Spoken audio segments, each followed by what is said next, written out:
எல்லாருக்கும் வணக்கம். அரிசியில் எப்படி லட்டு பண்ணலாம் அப்படிங்கிறத இந்த வீடியோவில் பார்க்கலாம். நான் அதுக்கு வந்து 1/4 கிலோ கருங்குருவை அரிசி எடுத்திருக்கேன். அது நல்லா கழுவிட்டு 2-3 வாட்டி நல்லா கழுவிட்டு தண்ணியெல்லாம் நல்லா வடிச்சிட்டு லைட்டாக காய வச்சுட்டு ஃபேன் காற்றுலேயே காய வைக்கலாம். காய வச்சுட்டு அதை வறுத்து எடுத்துக்கோங்க. நல்லா பொரிய வறுக்கணும். அரிசி பொரியிற சவுண்டு கேட்குது பாருங்க. நான் கவுனி அரிசி லட்டு பண்ணணும்னு தான் கடைக்கு போனேன். ஆனால் கவுனி அரிசி வந்து கடையில் இல்லை.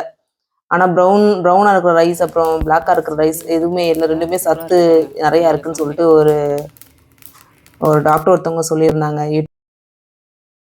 ஸோ அதனால் வந்துட்டு ப்ரௌனாக இருக்கிற இந்த கருங்குருவி அரிசியை வாங்கிட்டு வந்தேன். கவுனி அரிசி லட்டு வந்து நிறைய வாட்டி பண்ணியிருக்கேன். சூப்பராக இருக்கும். நான் பாசிப்பயிறு லட்டு செய்யும் போதே இதுக்கு தேவையான அந்த பாதாம், முந்திரி, நிலக்கடலாம் சேர்த்து வறுத்துருந்தேன்னு சொல்லியிருந்தேன். இந்த பாசிப்பயிறு லட்டு செய்கிற வீடியோவில் சொல்லியிருந்தேன். ஸோ அதுலேருந்து பாதி எடுத்து இந்த கவுனி அரிசி லட்டுக்காக செய்கிறதுக்காக கவுனி அரிசி கூட சேர்த்து போட்டு அரைச்சாச்சு. 2 ஏலக்காய் போட்டுக்கோங்க. சேர்த்து அரைச்சிட்டு நெய்யில் லைட்டாக ரோஸ்ட் பண்ணிக்கோங்க. நல்ல மணமாக சூப்பராக இருக்கும்.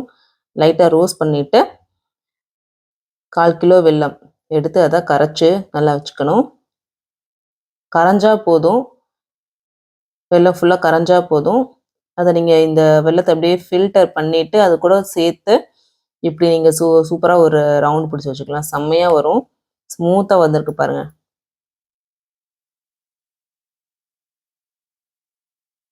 சட்டையில் ஒட்டாமல் சூப்பராக வெல்லத்தை சேர்த்து உருட்டி வச்சாச்சு. இப்போ குட்டி குட்டி ரவுண்டாக வந்து நீங்கள் வந்துட்டு உருட்டிக்க வேண்டியதான். குட்டி குட்டி லட்டாக பிடிச்சிக்கோங்க.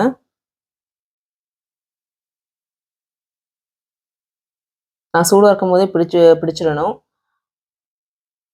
ஏன்னா ஆற உங்களுக்கு கொஞ்சம் டைட்டாக ஆரம்பிக்கும். 1 வாரம் வரைக்கும் நீங்கள் வச்சு சாப்பிட்லாம். 10 நாள் மேலே கூட இருக்கும். ஆனால் 1 வாரம் 10 நாளுக்குள்ளேயே நீங்கள் சாப்பிட்றது நல்லது. ஏன்னா நம்ம இதில் வேறு எந்த ஒரு ப்ரிசர்வேட்டிவ்ஸ் எதுவும் போடல. எங்கள் வீட்டில் வந்து நான் 2 வாரம் வரைக்குமே வச்சுருந்துருக்கேன். நல்லா தான் இருந்திருக்கு. நீங்கள் செக் பண்ணி பார்த்துட்டு நீங்களும் செஞ்சு சாப்பிடுங்க. 10 டேஸ் வரைக்கும் சூப்பராக இருக்கும். 2 வீக்ஸ் வச்சாலும் எந்த பிரச்சனையும் இல்லை, நல்லாயிருக்கும். என் பாப்பா வந்து அம்மிக்கல், தட்டில் வந்து தோசை அதெல்லாம் செஞ்சு வச்சுருந்தாங்க. கொஞ்சம் நேரம் ஆக லைட்டாக கெட்டியாக ஆரம்பிக்கும். நீங்கள் ஒரு பாக்ஸில் இல்லை டிஃபன் பாக்ஸில் எதிரியாவது அழகாக ஒரு ஏர்டைட் கண்டெய்னரில் போட்டு ஸ்டோர் பண்ணி வச்சுக்கலாம். இதை ரெஃப்ரிஜரேட் பண்ணணும்னு அவசியம் இல்லை, ஃப்ரிட்ஜில் வைக்கணும்னு அவசியம் இல்லை. ஸ்கூலுக்கு போயிட்டு வர குழந்தைங்களுக்கு இதை நீங்கள் ஹெல்தி ஸ்நாக்காக கொடுக்கலாம். ஈவினிங் டைமில் காலையில் ஸ்நாக்கு கொடுத்து விட்டாலும் ரொம்ப சூப்பராக இருக்கும். ஸோ நீங்களும் ட்ரை பண்ணி பாருங்கள். எப்படி இருக்குன்னு கமெண்ட் பண்ணுங்கள். தேங்க்யூ.